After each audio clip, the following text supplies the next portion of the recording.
ஏனே பந்தல் பழனி என்ன? ஆமா, நீங்க யாரு பேசுறது? ஏனே செல்லத்தாய்க்கு மரமுவா சின்ன பொண்ணு பேசுறேன். சொல்லு தங்கச்சி, வீட்டுல ஏதோ விசேஷமா பந்தல் போடணுமா? எனக்கு எங்க வீட்டுல இப்போதைக்கு விசேஷம் இல்ல. நம்ம புஷ்பக்காக்கு அக்கா மௌனுக்கு கல்யாணம் பார்த்துடுங்க. இன்னும் 2-3 நாள்ல. சரிமா என்னைக்கு கொண்டு வந்து போடணும்? பத்மாக்கா என்னை பந்தல் கொண்டு வந்து போடணுங்காரு அந்த அண்ணன். நாளைக்கு காலையில கொண்டு வந்து போட சொல்லிருமா, அப்பதான் கல்யாணம் வீடு மாதிரி தெரியும். அது நீங்களே சொல்லிருங்கக்கா. ஏன் பந்தல் போடுறத தம்பி நாளைக்கு காலையிலே கொண்டு வந்து போட்டுருப்பா, அப்பதான் வந்து பிள்ளைகள் எல்லாம் விளையாட வைக்க செய்யும். அங்கே வெயிலா கிடக்கு வைக்க முத்தத்துல. ஆமா, அப்பதான் கல்யாண வீடு மாதிரி தெரியும். ஆமா சரி, இந்த சாயந்தரமா வந்து இந்த அட்வான்ஸ் வாங்கிட்டு போயிறான். அட்வான்ஸ்லாம் ஒண்ணு வேண்டாம், நம்ம வீடு தானே, போட்டுட்டு கடைசியில துட்டு தரும்போது சேர்த்து தாங்க. சின்ன பொண்ணு அட்வான்ஸ் வேண்டாங்க. இது சரிப்பட்டது. போன கொண்டாங்க. அட்வான்ஸ் வாங்கலன்னு வச்சுடுங்க, சட்டுன்னு ஞாபகம் இருக்காது. வேற யாராவது பந்தல் போட கூப்பிட்டா அந்தால பேருவியா, அதுக்கப்புறம் சரிப்படாதனே. சாயந்தரம் வந்து அட்வான்ஸ் கையோட வாங்கிடுங்க. சரிதான், நீ சொல்லுங்க. சரிதாம்மா, அப்ப சாயந்தரம் ஒரு 6 மணிக்கானு வரேன். அப்படியே அட்வான்ஸ் தந்துட சொல்லு. சரிண்ணே வைக்க என்ன? சின்ன பொண்ணு அட்வான்ஸ் எவ்வளவு கொடுக்க? உங்க கையில இருக்குது போல கொடுங்க. ஒரு 500 ரூபாய் கொடுங்க, அதுக்கப்புறம் பாத்துக்கலாம். சும்மா ஒரு பியாரு கொடுக்க தானே, மொத்தத்துல இதுல கழிச்சு விட்டுற வேண்டியதான் 500 ரூபாய். அட்வான்ஸ் கொடுத்துட்டோம்னா நமக்கு கன்ஃபார்ம் ஆயிரும்லக்கா. டக்குன்னு காலையில கொண்டு வந்து பந்தல போட்டுருவாங்க. இல்லன்னா அந்த அண்ணன் எங்கேயாவது ஞாபகத்துல எங்கேயாவது போயிருவாரு. அதுவும் சரிமா, வேற எதுக்கு அட்வான்ஸ் கொடுக்கணுமோ கரெக்டா சொல்லிருமா. டக்குன்னு அட்வான்ஸ் வாங்கிட்டு போக சொல்லிரு. சமையல்காருக்கு நான் ஒரு 500 ரூபாய் கொடுத்துட்டே பார்த்துங்க அட்வான்ஸ் கையில இருந்து. நீங்க எனக்கு ஒரு 500 ரூபாய் தந்துருங்க. சரிம்மா தந்துருதேன். ஞாபகம் வச்சுக்கணும், ஞாபகம் என்கிட்ட கேட்டுன்னு மறந்துடுவேன். பொறவுக்கு பூவுக்கு ஒரு அண்ணன் தெரிஞ்ச அண்ணன் தான் ஆல்பம் கொண்டாரன்னு சொல்லியிருக்காங்க. மாலைக்குள்ளதெல்லாம் மாடலாம். நீங்க பாத்து சொல்லுங்க. எனக்கா சாயந்தரம் எங்க போயிடுறது? ஏன்னா சாயந்தரம் தான் வரேன் இருக்காரு. சரிம்மா சரி. புதுசா இப்போ 2-3 நாளா வேலை போயிட்டு இருக்க மாட்டீங்களாக்கா. காலையில இருக்க மாட்டேன். பந்தல் போட நேரத்துல இங்க பக்கத்துல நின்று கரெக்டா சொல்லுங்க. எனக்கா எது வரைக்கும் போடணும் என்ன ஏதுன்னு.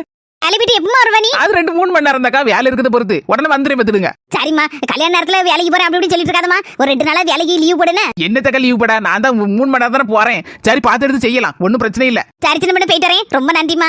இதுக்கு எனக்கா நன்றி. சரிக்கா, நல்லபடியா கல்யாணம் முடியும், கவலைப்படாதியா. அதுதான் எனக்கு வேணுமா. ஆகா, வந்துட்டாயா வந்துட்டா.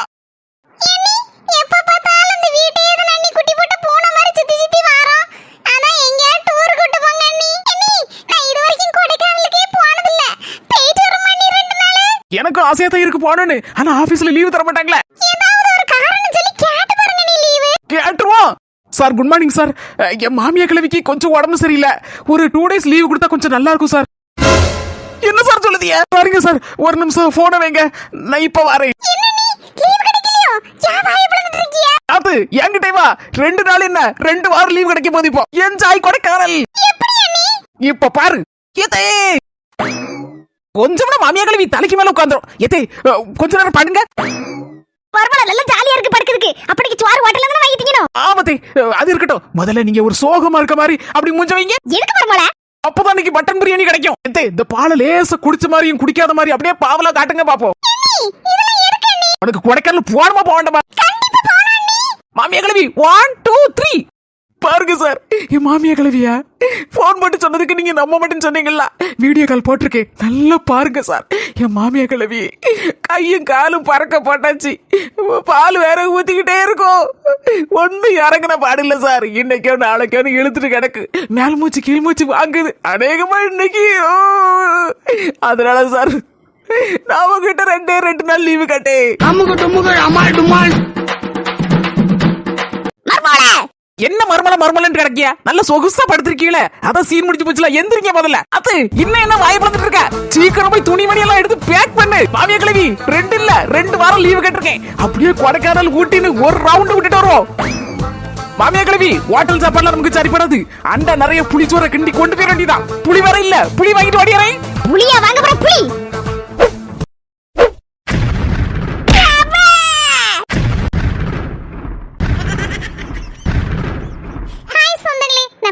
ஹெர்பல்ஸ்ல ஹெர்பல் ப்ராடக்ட்ஸ் நிறைய பேர் வாங்கிட்டு ரொம்ப நல்லா இருக்குன்னு சொல்லி ரிவ்யூ கொடுத்துருக்கீங்க. உங்க எல்லாருக்கும் ரொம்ப ரொம்ப நன்றி. உங்களுக்கும் தேவைன்னா நீங்க கீழே இருக்கிற வாட்ஸ்அப் நம்பருக்கு ஹாய்னு ஒரு மெசேஜ் போடுங்க. அவங்க அதை பத்தின டீட்டெயிலை உங்களுக்கு அனுப்பி வைப்பாங்க. உங்களுக்கு தேவைன்னா நீங்களும் ஆர்டர் பண்ணி வாங்கிக்கலாம். இந்த மனுஷனுக்கு இதே சுவாலியா போச்சு. இன்னைக்கு 2ல 1 பாத்துருவேனா? அப்படியே உட்காருங்க. வேலைப்பா, உனக்கு என்னாச்சு? என்ன பேக்கு பஞ்சர் ஆயிட்டுன்னு உட்கார கூட முடியல. என்னது பஞ்சர் ஆயிட்டா? என்னன்னு சொல்லுதிய? தானா பஞ்சர் ஆகல, பஞ்சர் ஆக்கிட்டா என் பொண்டாட்டி. உட்கார முடியல, நிக்க முடியல, குனிய முடியல, ஒண்ணும் செய்ய முடியல. என்னப்பா இது? என்ன நடந்துச்சு? எதுவும் பிரச்சனையா? சிம்ரனக்கா அப்படியே விட்டு ஆளும் இல்லையே. அம்மா, நான் இவ்வளவு நாள் அப்படிதான் நினைச்சிட்டு இருந்தேன். இன்னைக்கு மொத்தமா வந்துட்டய்யா. எனக்கு வாரண்டு. ஒரு டீ சொல்லட்டுமா? வேண்டாம், டீ குடிக்க மாதிரி இல்ல வாயி. என்ன உங்களுக்கு ஒரு டீ, மாப்பிளைக்கு ஒரு டீ சொல்லட்டுமா? நான் இப்பதான் வீட்டுல டீ குடிச்சு வரேன். வேண்டாம் வேண்டாம் மச்சான். வீட்டுக்கு போனோன்னு உங்க தங்கச்சி கையால எனக்கு ஒரு டீ குடிச்சாதான் குடிச்ச மாதிரி இருக்கும். ஏ ராஜேஷ், என்னப்பா விவகாரம்? என்ன வீட்டுல நான் ரொம்ப பிஸியா வேலை பார்த்துட்டு இருந்தேன்னா அந்த நேரம் பார்த்தா நம்ம வேலை பண்ணிட்டு இருந்து ஒரு போன், என்னடா இது திடீர்னு வேலை பண்ண போன் போடுறாரு, ஒரு நாளும் அதிகமா போன் போடப்பட்டாரா அப்படின்னு நினைச்சிட்டு என்னென்ன அப்படின்னே. ஆஸ்பத்திரியில இருக்கப்பா, கொஞ்சம் வந்து காப்பாத்துப்பா, என்னையும் உங்க சங்கத்துல ஒரு ஆளை சேர்த்துடுங்கப்பா அப்படின்னாரு. பரவாயில்ல, நீ இப்போது நம்ம வருத்தப்படாத வாலிபர் சங்கத்துல சேரணும்னு உனக்கு வந்து கொஞ்சம் என்ன வந்துச்சே. லேட் ஆனாலும் லேட்டஸ்டா ஒரு முடிவு எடுத்திருக்கிய, ரொம்ப சந்தோஷமே, உங்களை வரவேற்கிறோம். சரி, என்னப்பா பிரச்சனை அது முதல்ல சொல்லு. தனி காட்டு ராஜா சிங்க மாறி சுத்திட்டு இருந்தேன். சிங்கத்தை ஒரே நிமிஷத்துல சரிண்ணே, எல்லாம் சகஜம்தான் நம்ம வாழ்க்கையில. சொல்லுங்க. பாரு வேலைப்பா, மனசு தளர கூடாத. நம்ம சங்க எதுக்கு இருக்கு, உதவி செய்தோம். சரி, என்ன நடந்து எது நடந்துன்னு தெரிஞ்சாதானே உதவி செய்யறதுக்கு வசதியா இருக்கும். சின்ன தகராறுனே, என் பொண்டாட்டி ரெண்டு அடி அடிச்சு போட்டேன். என்னது அடிச்சியா? ஆமாடே அடிச்சேன். எப்பவும் நடக்க பாருதானே அப்படின்னு நானும் அடிச்சேன்னா பேசாம அடங்கி போயிருவான்னு நினைச்சேன். வீட்டு பக்கத்துல இருக்க பொம்பளை எல்லாம் ஒண்ணு கூட்டிட்டாங்க. நானும் வீராப்புல என் பொண்டாட்டிய வீட்டுக்குள்ள தள்ளி 4 சாத்து கதவை தானே அடைச்சேன். கடவுளை, அவ்வளவு தைரியமா உங்களுக்கு? இன்னைக்கு அவளை நொறுக்கி எடுத்துடணும்னு கையதான் வாங்கினேன். அதோட சரிண்ணே, மனசு தேத்திட்டு சொல்லுங்கண்ணே. அடுத்து நடந்ததே ஒரு அதிரடி ஆட்டம். கண்ணை முடிட்டு முடிக்கிறதுக்குள்ள எல்லாமே முடிச்சு போச்சு. என் ஜோலிய முடிச்சுட்டானே, ஜோலிய முடிச்சு போட்டா. நீங்களும் அமைதியா இருக்கத பார்த்தா, ஆமனே, நீங்க உங்க மனசுல நினைக்கிறது நல்லாவே எங்களுக்கு புரியுது. இதே ஒரு சூழ்நிலையில நாங்க எல்லாரும் ஒவ்வொரு நாளும் சந்திச்சிருக்கோம். அதுக்கப்புறம் தான் ஒரு முடிவு பண்ணோம், இப்படி ஒரு சங்கத்தை ஆரம்பிக்கணும்னு. குத்துல குடல் வெளியில வந்துரும் போல இருக்கு. அப்படி ஒரு குத்து பறந்து அடிக்கா. சூப்பர் ஸ்டார் படத்தை பார்த்திருப்பான்னு நினைக்க. இன்னொரு பக்கம் பார்க்கும்போது கோவேஸ்வரலாம் வடிவேல அடிக்க மாதிரி பாஞ்சு அடிக்கா. என்ன பராஜிஸ், ஏதோ எகத்தாளமா என்ன பார்த்த மாதிரி இருக்கு. வாங்கண்ணே, நீங்க எல்லாம் இதை வாங்கிட்டு பெரிய தியாகி மாதிரி பேசிட்டு இருக்கியா? இதை விட பல மடங்கு நாங்கெல்லாம் வாங்கியிருக்கோம். அதான் அமைதியா கவர்மெண்ட் உட்கார்ந்துருக்கோம். நீங்களாம் பேசுறத பார்த்தா நீங்க ரொம்ப பாதிக்கப்பட்டிருப்பிய போல இருக்கு. சங்கத்துல இருந்து எனக்கு ஒரு உதவி கிடைக்காது போல இருக்க. நான் தெரியாதனமெல்லாம் இங்க வந்து சேர்ந்துட்ட போல இருக்கு. என் பொண்டாட்டியா பிடிச்சி 4 கேள்வி கேட்பீங்க, எப்படி இந்த அண்ணன் அடிக்கலாம் அப்படின்னு கேள்வி கேட்பீங்கன்னு பார்த்தா என்ன எல்லாரும் அமைதியா இருக்கிய? ஆமனே, அமைதி காத்தாதானே நம்ம வாழ்க்கையை வாழ முடியும். என்னையா சொல்லுத? இதெல்லாம் நாங்க ஏற்கனவே பேசிக்கிட்ட விஷயம் தான். நீ இன்னைக்கு புதுசா வந்திருக்கனால மறுபடியும் சொல்லுதோம்.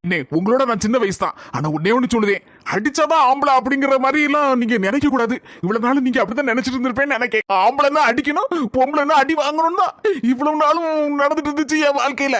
வேலைப்பா, நீ நினைச்சிட்டு இருந்தாலும் ரொம்ப ரொம்ப தப்பு. ஏனே அதே மாதிரி பொண்டாட்டியும் திருப்பி நொறுக்கி எடுத்தா எப்படி இருக்குன்னு பார்த்தேன்ல இன்னைக்கு. புரிஞ்சுக்கிட்டேன், நல்லா புரிஞ்சுக்கிட்டேன். இப்பதான் புரியுது எவ்வளவு வலி வலிச்சிருக்கணும் அவளுக்கு. வேலைப்பா, குடும்பம் நடத்துமா இல்ல குத்துச்சண்டை நடத்துதோமா? நானே உங்க ரொம்ப நாள் சொல்லியிருக்கேன், பொண்டாட்டி அடிக்காத, அந்த பிள்ளை பாவம் அப்படின்னு சொல்லி கேட்கவா செஞ்ச நீ? சில நாள் என்ன சொல்லுவேன், ஏனே அப்படி அடிச்சாதானே அடங்கி இருப்பா, இல்லன்னா அடுத்தது வாய் பேசுவா அப்படின்னு சொல்லுவே. நீ அடிபட்டு இருக்க, எத்தனை நாள் லீவ் போட போறிய வேலைக்கு? ஒரு வாரம் 10 நாள் கிட்ட வேலைக்கு லீவ் போடணும்ப்பா. அப்பதான் கொஞ்சம் உடம்பு தியாத்த முடியும். வேலைப்பா, நீ உன் பொண்டாட்டி அடிப்பில்ல, அப்போ உன் பொண்டாட்டி எத்தனை நாள் வேலை பார்க்காம ஜோலி பார்க்காம வீட்டுல சுவாத்தையும் பொங்காம மாடு கண்ணை பார்க்காம உன் பிள்ளையும் பார்க்காம பேசாம படுத்திருப்பா? அவன் எங்கன்னே படுத்திருப்பா. அவ கொஞ்ச நேரம் அழுதுட்டு உட்காந்துருப்பா. நான் அந்த வெளியே போயிடும்னா அந்த சாயந்தரம் வரதுக்குள்ள சுடு சோறு எல்லாம் பொங்கி எடுத்து வச்சு மீன் கறி எதுவும் வைப்பலன்னா மீன் இல்லைன்னா கருவாட்டு கறி எதுவும் வச்சுட்டு தான் அப்புறம் வேலையெல்லாம் செய்துட்டு இருப்பானே. படுக்கல மாட்டான். எவ எங்க படுப்பா? அவளுக்கு வேலை சொல்லி 1000 கிடக்கும், எல்லாம் செஞ்சுட்டு தான் இருப்பா. சண்டையா தான் இருக்கும். உனக்கு இன்னைக்கு லேசா அடி வாங்கணும்னே 10 நாள் வேலைக்கு போகாம வீட்டுல கிடக்கணுங்க, ரெஸ்ட் எடுக்கணுங்க. அப்போ உன் பொண்டாட்டி இவ்வளவு நாள் அடியை வாங்கிட்டு அவ்வளவு வேலை சொல்லி பாத்துருக்கதானே செய்தா? நல்ல சுவார வேற நல்ல வாய்க்கு ருசியை பொங்கி வச்சிருக்கலாம், நல்லா தின்றிருக்கிய. அப்போ அது ஒரு நாள் யோசிச்சு பாத்தி? நீ ஆமா பாத்தீங்களானே, அதெல்லாம் யோசிக்கவே இல்லையா? இப்பவாச்சும் யோசிங்கனே. பொம்பளையில் புருஷங்கிட்ட அடியை வாங்கிக்கிட்டு அடுக்கலைக்கு இன்னைக்கு 2 நாள் லீவு அப்படின்னு லீவ் விட்டான்னு வச்சுக்கோங்க, நம்ம வயிறு காஞ்சு போயிரும். ஆமா, அது சரிதான். இவ்வளவு நாள் என் மண்டையில உரைக்கலையா? இவ்வளவு நாள் உரைக்கலையா? இப்பதான் புரியுது இதெல்லாம். என் பொண்டாட்டி நினைச்சா பாவமா தான் இருக்கு. எவ்வளவு அடி அடிச்சிருப்பேவா? எல்லாத்தையும் தாங்கிக்கிட்டு பாவம் நினைச்சாலே எனக்கு அசிங்கமா இருக்க. இப்படி அடிச்சிருக்கேன் நான் மாடு மாதிரி. ஆனா ஊனா கையை நீட்டிடுவேன, குடிச்சு போட்டு வந்து மாடு மாதிரி அடிப்பேவல. அவன் ஒரு நாள் என்ன திருப்பி அடிச்சதே இல்ல. இன்னைக்குதான் என்னமோ கொஞ்சம் அடி ரொம்ப வாங்க முடியாம திருப்பி அடிச்சுட்டா. இப்போ அது புரிஞ்சானே? புரிஞ்சுப்பா. இப்பதான் கொஞ்சம் வந்து மரமட்டைக்கு உரைக்கி. நம்ம எல்லா கோபத்தையும் பொண்டாட்டிட்ட காட்டி அடிச்சோம்னா அவனும் திருப்பி அடிச்சனா வீடு என்ன இருக்கும்? வீடா இருக்காது, குப்பை மேடாயிரும். ஆமாண்ணே, அது சரிதானே. பார்த்து பதனமா நடந்துக்கிடுங்கண்ணே. என்னன்னே பிரச்சனை எதுவா இருந்தாலும் பேசி தீர்த்துக்கிடுங்க. இனி அப்படிதான்ப்பா, நான் பேச முன்னாடி கையை நீட்டிடுவேனா, அதெல்லாம் என் பிரச்சனை. சரி இனிமே அப்படிலாம் நடக்காத. நடக்க மாட்டேனே, இனி நடக்க மாட்டேன். புரிஞ்சுட்டு பார்த்தீங்களா, கை உடஞ்சிட்டு வாய் ஒரு மாதிரி இருக்கு, வேற கை கால்லாம் சுவாந்து போயிருது. என்ன செய்யணே எப்பா, இப்படியா இருக்குமா அடி கடவுளே. சரி நீ வீட்டுல வந்து விடட்டுமா? வேண்டாம், வீட்டுல என் பொண்டாட்டி மூஞ்ச பாக்கிறதுக்கே ஒரு மாதிரி இருக்கு, சங்கடமால இருக்கு. எப்படி என் பொண்டாட்டி மூஞ்சில முழிப்பேன்? வீட்டுக்கு போகாம எங்க போவ சொல்லு. வீட்டுக்கு போ, ஒழுங்கா போ. ஒன்று கூட சொல்லி ராஜேஷ் சொல்லி ஒண்ணு இல்லனே வாங்கனே. அதுல இல்லப்பா, அவ வேற பயங்கர கோபத்துல இருக்கா. மறுபடியும் போய் அடிச்சு நொறுக்கிற விடாது என்ன. அடுத்த அடி வாங்க உடம்புல தெம்பு இல்லப்பா. அப்படிலாம் ஒண்ணு நடக்காதுனே, வாங்கனே. ராஜேஷே பார்த்து கொண்டு விட்டுட்டு வா. சரிண்ணே, மெதுவா அப்படியே வாங்கனே, மெதுவா வாங்க. என்னை நாளா இப்பெல்லாம் எங்க போனாலும் டீ குடிக்கிறத ஓரளவுக்கு கட்டுப்படுத்தியாச்சு. வீட்டுக்கு போனாலும் என் பொண்டாட்டி கையால சூடா ஒரு டீயை குடிச்சாதான் போன உசுறு திரும்பி வந்த மாதிரி இருக்கும். ராஜேஷ், நீ மட்டும் பொண்டாட்டி கிட்ட நல்ல பேர் வாங்கிட்டு இருக்கியா பாப்பா? அந்த ரகசியத்தெல்லாம் எனக்கு சொல்லி தரலாம்ல. நானும் என் பொண்டாட்டிட்ட இனிமே நல்ல பேர் வாங்குறதுக்கு கொஞ்சம் முயற்சி செய்வோம்ல. அவ்வளவுதானே, குடும்பம் குதூகலமா இருக்க முதல் பாயிண்ட். இன்னைக்கு வீட்டுக்கு போனேன்னு ரிவீல் பண்ணதானே. நீங்க மட்டும் இல்ல, நிறைய பேருக்கு இது யூஸ் ஆகும். பார்த்து தெரிஞ்சுக்கிட்டு வாங்க.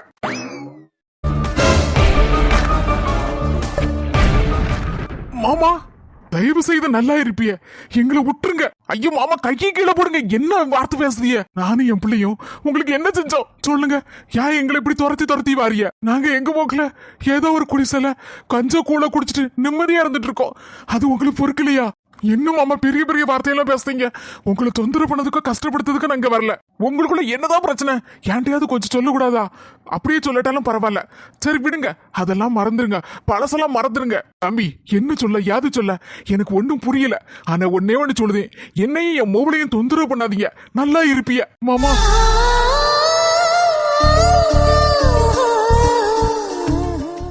தம்பி, என்ன மன்னிச்சிருங்க. எனக்கு இதை தவிர வேற வழி தெரியல. எல்லாத்துக்கும் காலம் ஒரு பதில் சொல்லும். அது மட்டும்தான் என்கிட்ட இருக்கக்கூடிய பதில். இதை தவிர வேற எந்த பதிலும் என்கிட்ட இல்ல. நீங்க எப்படியும் மனசு வருத்தப்பட்டு தான் போவியன்னு எனக்கு தெரியும். ஆனா இதை தவிர எனக்கு வேற வழியே தெரியல.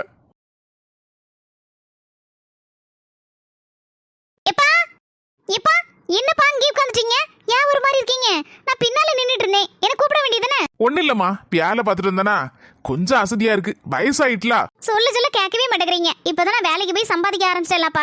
நீங்க வயக்காட்டு வேலைக்கெல்லாம் ஒன்னும் போக வேண்டாப்பா. சொன்னா கேளுங்க. எங்க சொன்னா கேக்குறீங்க? இன்னைக்கே நான் கருத்தமாட்டி தாத்தாவை பார்த்து சொல்றேன்ப்பா, எங்க அப்பாவால முடியல, வேலைக்கு வரலன்னு சொல்லிடுறேன். ஐயா நீ சும்மா இருமா. வேலைக்கு வரல அப்பான்லாம் ஒண்ணு சொல்லிடாதம்மா தாத்தாட்ட போய். நான் நல்லதாமா இருக்கேன். அது இந்த வெயிலோட வந்த பத்தி அசதியா இருந்து. இனி கொஞ்சம் குளிச்சுட்டு இந்த சாப்பிட்டோம்னா சரியாயிரும். கஞ்சி எதுவும் வச்சேமா இல்லன்னா நான் வைக்கட்டா? அவர் தான் சாப்பாடு வாங்கிட்டு வந்தேன்னு சொன்னா அவ்வளவுதான் பிரச்சனை ஆயிருமே. அது வந்துப்பா பக்கத்து வீட்டு பாட்டி வந்து சாப்பாடு கொடுத்தாங்கப்பா, அதான் வச்சிருக்கிறேன்ப்பா.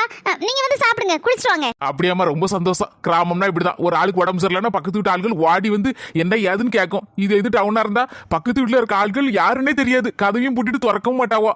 சரி, இதான் கிராமத்துக்கும் நகரத்துக்குள்ள வித்தியாசம். சரி, நான் குளிச்சுட்டு வரமா? சோறு போட்டு வை. வந்து பாட்டிக்கு தான் ரொம்ப கஷ்டம். இருக்கட்டுப்பா, பரவாயில்ல. நம்ம ஏதாவது நாளைக்கு செஞ்சோம்னா பாட்டிக்கு ஏதாவது கொடுத்துக்கலாம்பா. பாட்டிக்கு குணத்துக்கு நல்ல ஆயுசோட நல்லபடியா இருக்கணுமா. நல்ல வேலை, அவர் வந்துட்டு போன பிறகு அப்பா வந்தாங்க. இதுவே இது பாத்துருந்தாங்கன்னா என்ன ஆயிருக்கு நம்ம நிலைமை? சரி, சாப்பாடு வச்சு கொடுப்பா அப்பாவுக்கு.